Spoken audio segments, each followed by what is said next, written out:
Hey y'all, just wanted to show you a quick tip on how to get the bearings out of a Hallmaster cart tire from Harbor Freight.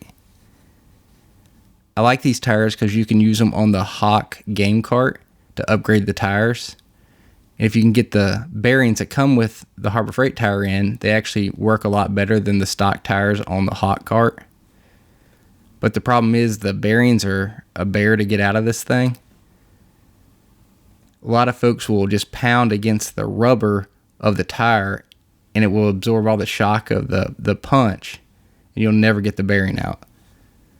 So one trick is first to keep the cardboard that comes on it, and then you're going to want to get a piece of scrap. I use 2x2 square tube just because that's what I had. But you can use round tube or anything that the bearing will fit down into and punch through. And you're going to want to lock it down in a vise.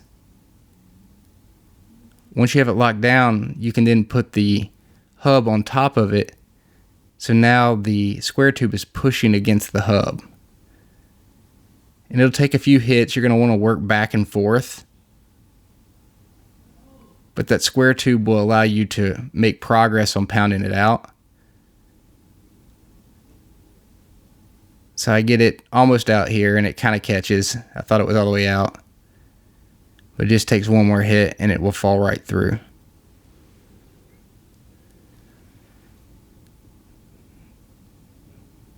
Now that is a bear. A lot of folks, if you look in the reviews, they struggle with it. So to get the other side out is a lot easier. Some folks would take a socket and put it down in there. I just use a punch again. It goes a lot faster because you can hit it straight on. Just lock down your square tube. Put the cardboard on to protect the hub.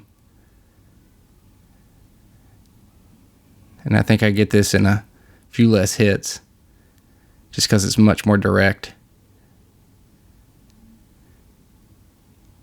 And that takes probably less than 2 minutes to do.